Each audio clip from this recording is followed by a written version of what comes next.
Selanjutnya, kita ikuti program Mutiara Pagi.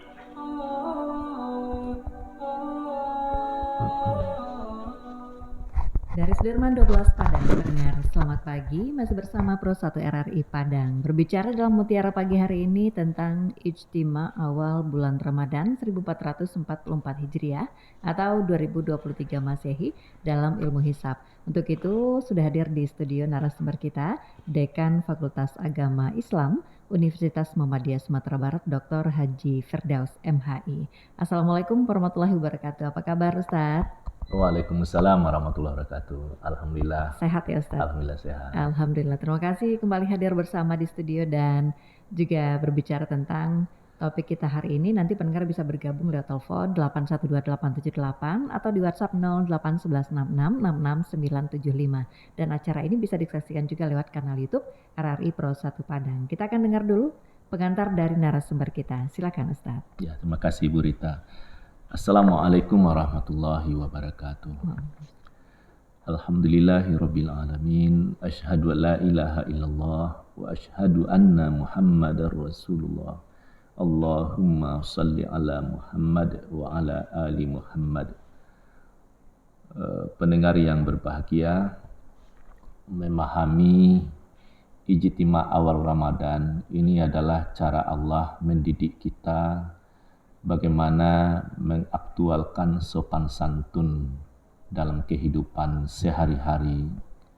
Kalau di ranah Minang filosofinya alam takambang jadi guru.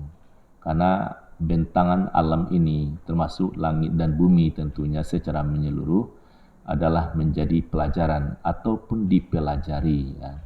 Nah, itu semua kan datang dari Allah. Allah yang menciptakan semua. Apa yang Allah ciptakan, kejadian siang dan malam, pertukaran adanya kehidupan dan kematian, hidup berpasangan adalah laki-laki perempuan, kalau untuk binatang disebut jantan betina, itu ya langit dan bumi itu disebut berpasang-pasangan sehingga ada keseimbangan. Misalnya ada kiri, ada kanan, ada utara, ada selatan, kayak gitu ya. Ada yang besar, ada yang kecil, dan lebih luaslah dari itu. Nah sekarang memaknai ijtima,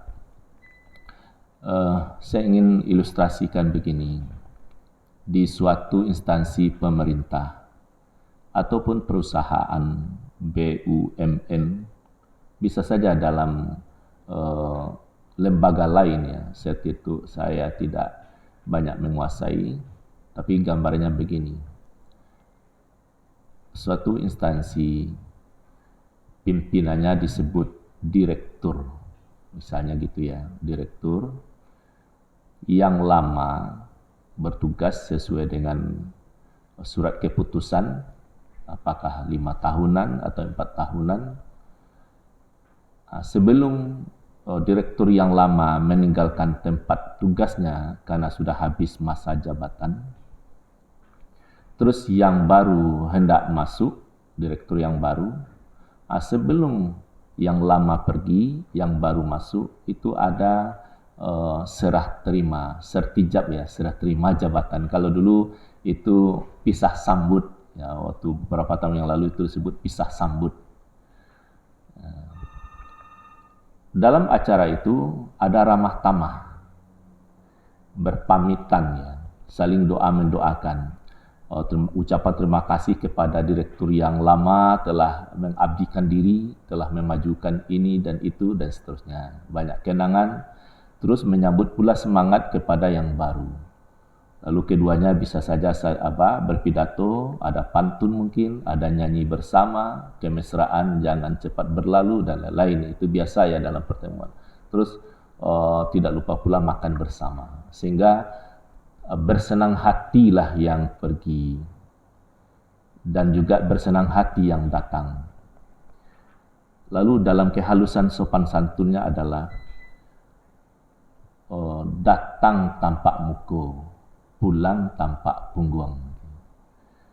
Jadi yang sebelum yang baru berkiprah, siapa dia, bagaimana, itu tanpa muka. Prosedurnya, kedatangannya itu sudah selesai. Terus kalau pergi, segala tetek bengeknya sudah diselesaikan. Jadi bagus pergi dan datang. Acara pisah sambut itu atau serah terima jabatan itu, inilah seumpama gambaran ijtima'. Apa kaitannya dengan ijtima' Ramadan? Sekarang kan bulan Sya'ban. Bulan Sya'ban ini terus besok hari 2, 3, 4 sampai nanti Sya'ban ini mau berakhir. Sebelum bulan Sya'ban pergi menyelesaikan tugasnya, kan Ramadan mau datang. Sebelum Ramadan difungsikan, maksudnya sebelum tarawih dikerjakan, witir, sebelum berpuasa esok harinya, itu ada diawali dengan ijtima', pisah sambut bulan Sya'ban dengan Ramadan. Ini ya melalui berita pendengar, doakan saya bisa menyampaikan ini karena ini menurut saya jarang diungkap. Sementara ini bacaan setiap tahun. Kan sebentar lagi lembaran Imsakiyah kan berdatangan.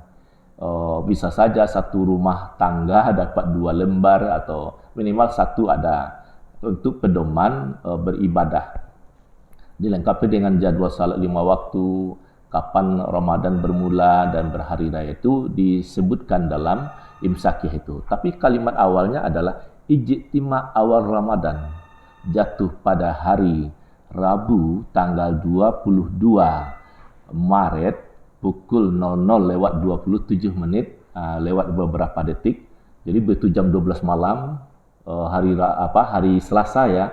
Terus lewat 27 menit kan sudah menjadi hari Rabu. Maka disebut jam 00:27 beberapa detik. Jadi waktu itulah terjadinya ijtima'. Bagi kita di Sumatera Barat tentu larut malam ya. Bahwa bumi kita ini dengan bulan dan matahari sedang berijtima'. Ada acara pisah sambut bulan lama dengan bulan yang baru. Bulan lamanya apa? Sya'ban. Bulan barunya apa? Ramadan. Kapan acara pisah sambutnya? Yang disebut ijtima' tadi pukul 00 hari Rabu itu pukul 00:27. Apa pula maksudnya bertemu dalam pisah sambutnya itu? Bumi kita ini kalau hari malam di mana posisi matahari? Kan kita menunjuk matahari itu di bawah kita ya, di bawah kita. Kalau memang pas lurus tunjuknya ke bawah itu jam 00 waktu setempat kita. Lalu miring sedikit, dapatlah 27 menit. Jadi kalau misalnya dibayangkan kita beli bakso tusuk itu ada 3. Tusukan paling bawah itu matahari, di tengah-tengah bulan, yang paling atas bumi. Jadi kita di bumi ini, dengan bumi kita ini, dengan bulan dan matahari itu satu tusukan dalam satu garis. Jadi bumi dan bulan serta matahari bertemu dalam satu garis. Tapi jaraknya tetap jauh, tapi ada garis yang menghubungi. Seakan-akan ya sopan santunnya kalau memang berijtima', kita satu garis sehingga komunikasinya lebih lancar, seakan-akan begitu. Jadi ditangkap kata Sya'ban, ini kan pendekatan rasa saja ya. Kata bulan Sya'ban, saya telah menyelesaikan tugas dan hendak pergi.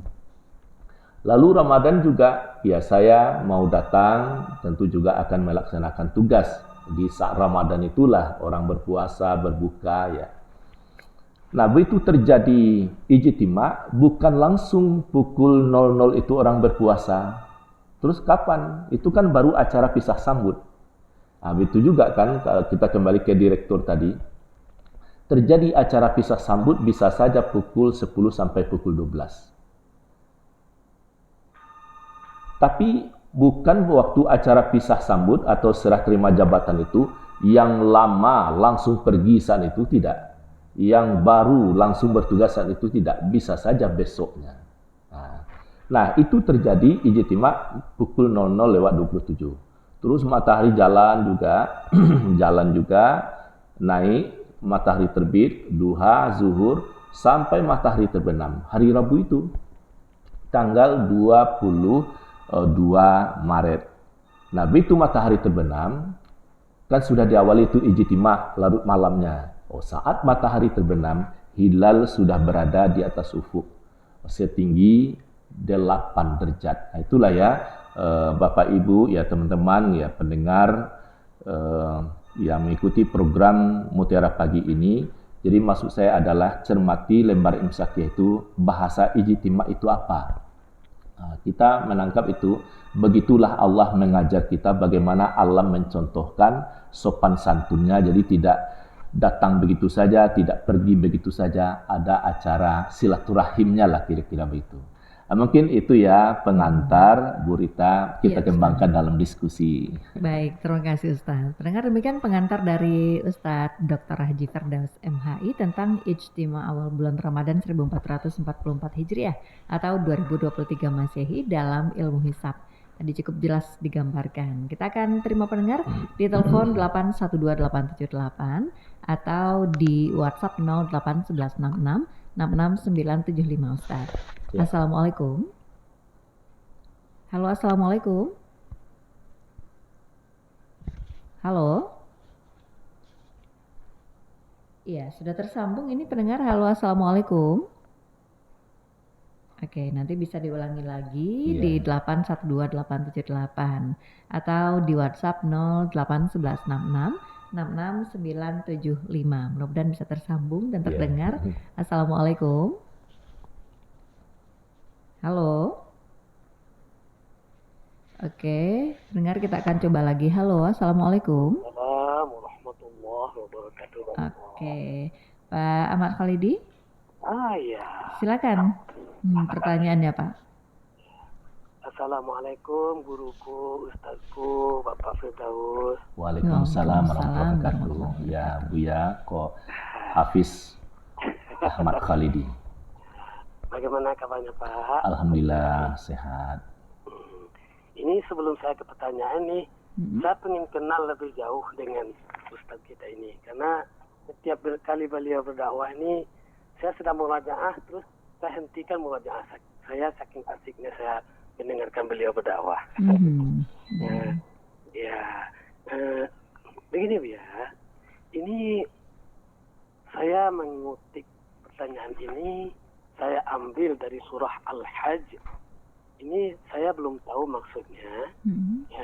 Jadi ayatnya saya bacakan ya. Ya, sekalian terjemahnya nanti ya. Ya, kalau ayatnya saya nggak melihat alias canet gitu kan. Jadi yang saya hafal itu ayat secara keseluruhan. Nah, urutannya saya nggak hafal. Nah, begini Bu ya. Bunyi ayatnya, A'udzubillahi minasyaitonirrajim.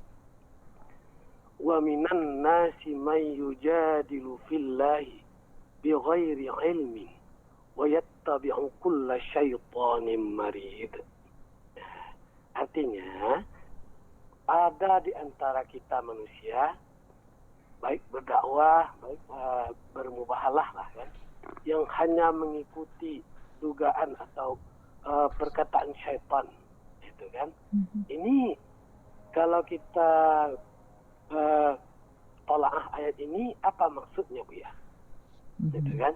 Ada orang yang berdakwah, ini, sempat ditanyakan dalilnya, dia nggak bisa menjawab itu. Yang hanya mengikuti dugaan atau perkataan syaitan belaka. Terus pertanyaan saya yang kedua Bu ya, itu saya ambil dari surah Fajar. Demi malam yang 10.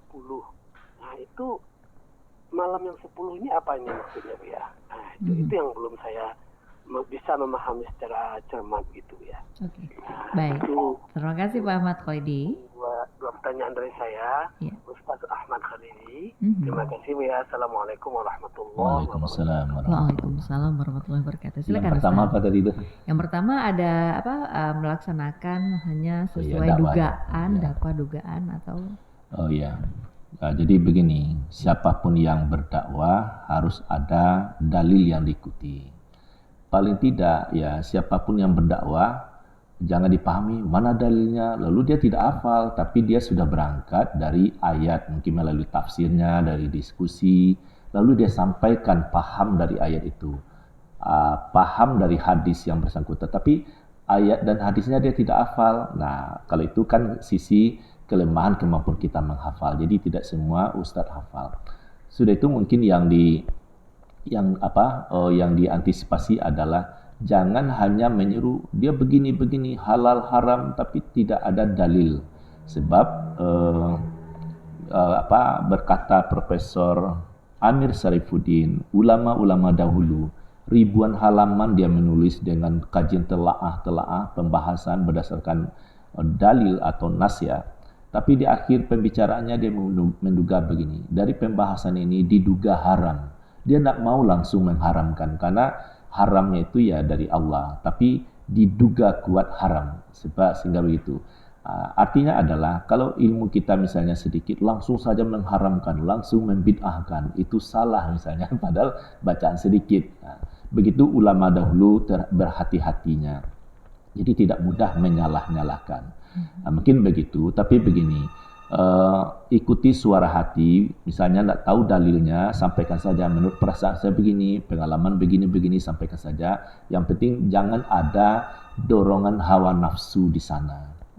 Jangan ada semangat kesombongan, menganggap orang remeh, lalu dikatakan begini begitu. Itu bisa saja itu ya pendekatannya metode kesetanan, di hawa nafsu. Tentu kita berlindung dari hal demikian. Mungkin itu saya mengaku jawaban ini tentu belum tuntas. Oke. Baik, kemudian tentang 10 malam. Ya, 10 malam itu ya tentu dilihat dulu kajian tafsir karena saya juga belum memahami tafsir itu 10 malam itu apa. Ada juga yang mendekatkan 10 malam itu ya 10 malam terakhir bulan Ramadan Nabi menggairahkan atau lebih menyemangati lagi beserta keluarga, bahkan keluarga pun dibangunkan untuk 10 malam terakhir itu supaya memperbanyak bobot ibadahnya. Tapi Allahu a'lam apakah memang case itu pendekatannya juga tidak. Karena ada hitung-hitung 10 itu. Tapi ini harus dilihat dulu apakah ada asbabun nuzulnya, bagaimana tafsirnya. Saya belum baca itu, tapi sudah dengar iya. Dan memang sudah membaca ayat itu juga, tapi belum mengikuti. Ini bagus ya, terima kasih Buya Ahmad Khalidi, karena ini menyebut angka-angka, kan sebenarnya jurusan saya juga itu ilmu hitung, apa rahasianya 10 malam itu yang dimaksud apa. Inilah gunanya kita saling berbagi, lalu ada pertanyaan kita terinspirasi lagi untuk mencermatinya. Begitu. Ya. Ya, ini ada di WhatsApp juga Ustaz dari tadi masuk. Ini walaupun di luar tema ini Ustaz, karena sudah dari tadi masuk. Kita coba bacakan. Assalamualaikum, saya Tanjung di Padang, ini Pak Tanjung. Maaf di luar tema Ustaz. Asal muasal batu Asrul Aswad yang ada di dalam Ka'bah. Itu mohon penjelasan Ustaz. Ya, untuk Pak Tanjung.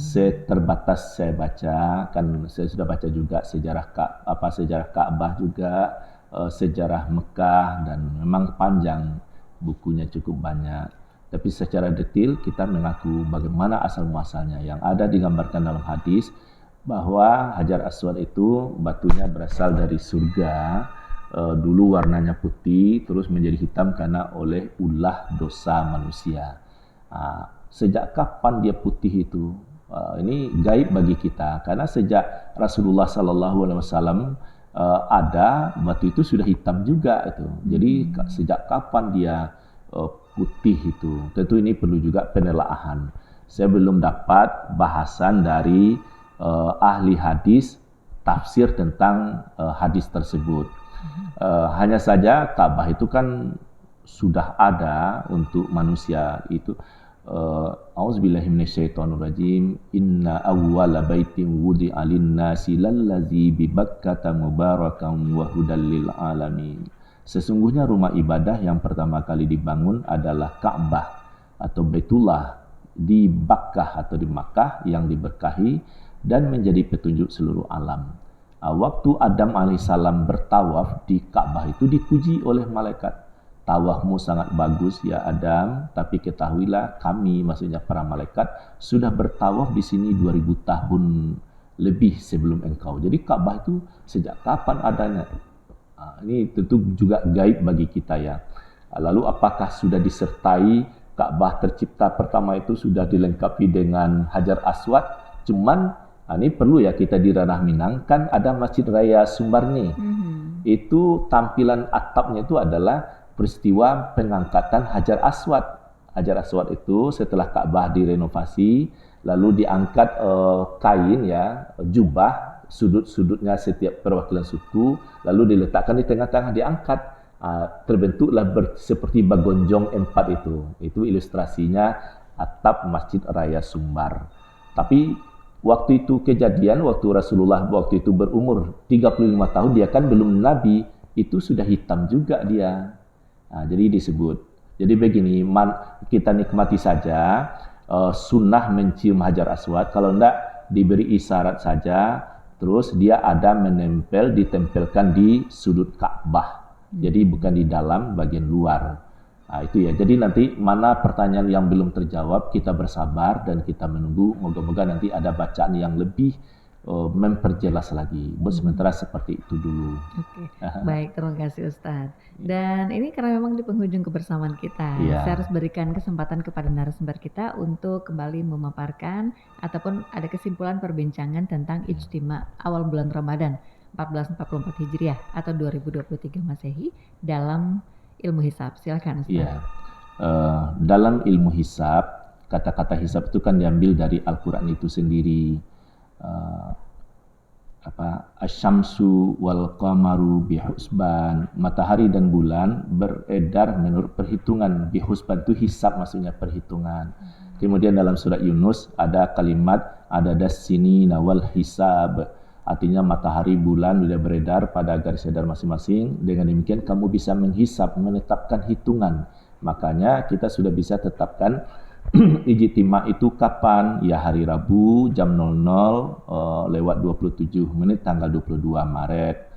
Nah, waktu matahari terbenam dia hilal sudah di atas ufuk, artinya Rabu malam tanggal 22 itu sudah masuk malam pertama Ramadan, sudah dilakukan kegiatan agenda Ramadan seperti tarawih atau diawali dengan ceramah ya, tarawih, witir, mungkin tadarus dan pulang, terus tidur, besoknya bersahur dan lalu puasa. Jadi puasa pertamanya adalah hari Kamis tanggal 23. Jadi kalau dilihat ya semua kalender untuk tahun ini kita bergembira, diduga berat ya, saya belum juga memutuskan itu ya, diduga berat secara nasional sama. Tapi untuk di Muhammadiyah memang sudah diberitahu, sudah ada surat keputusan resmi, sudah menetapkan 1 Ramadan, 1 Syawal dan 10 Zulhijjah. Tapi kalau dari pemerintah melalui Kementerian Agama itu akan diumumkan melalui sidang isbat hari Rabu tanggal 22 Maret besok. Itu dari hasil laporan. Tapi saya juga menduga Menteri Agama akan mengumumkan puasa itu hari Kamis, kira-kira seperti itu. Jadi itu sudah ada dalam kajian ilmu hisab. Ilmu hisab ini jangan dikira ada pada satu ormas saja, baik Nahdlatul Ulama, Persis, Muhammadiyah, termasuk Kementerian Agama, LAPAN, BMKG, dari ITB pun juga lembaga resmi lah, itu hitungannya sama. Jadi sebenarnya kita bersatu dalam menentukan awal bulan ini atau ijtima itu, karena dia ijtima tidak kemana-mana, kejadiannya hanya 1 kali dalam 1 bulan. Itu tidak akan berbeda satu sama lain. Itulah caranya Allah menyatukan kita. Tapi titiknya tadi itu ya Bu Rita, bagaimana Allah mengajarkan kita, kalau yang datang hendaklah tampak muka, jangan nyelonong saja. Kalau pergi pun tampak punggung, jadi segala sesuatunya sudah selesai. Segala amanah dikerjakan selama 29 hari atau 30 hari, bulan lama boleh pergi, bulan baru masuk. Nah, gitu. Baik, Ustaz, terima kasih banyak untuk penjelasannya, Ustaz. Mudah-mudahan bermanfaat dan menambah kekayaan ilmu kita pendengar tentang ijtima awal bulan Ramadan 1444 Hijriah atau 2023 Masehi dalam ilmu hisab. Mohon maaf yang ditelepon ini masih ingin bergabung. Insya Allah lain waktu dan kesempatan bisa diulangi kembali. Ustaz, terima kasih. Selamat beraktivitas kembali ya Ustaz. Assalamualaikum warahmatullahi wabarakatuh. Waalaikumsalam warahmatullahi wabarakatuh. Ya, pendengar, demikian kebersamaan kita dengan Dekan Fakultas Agama Islam Universitas Muhammadiyah Sumatera Barat, Dr. Haji Firdaus MHI. Terima kasih untuk Anda yang sudah bergabung tadi. Ada Pak Ahmad Khalidi di Batu Sangkar. Kemudian juga ada Pak Tanjung tadi di Padang yang sudah bertanya melalui telepon ataupun WhatsApp Pro 1 RRI Padang. Pendengar, kita akan jelang tepat pukul 6 waktu Indonesia Barat. Saatnya nanti saya akan segera sampaikan warta berita daerah. Tetap di sini di Pro 1 RRI Padang, kanal informasi dan inspirasi.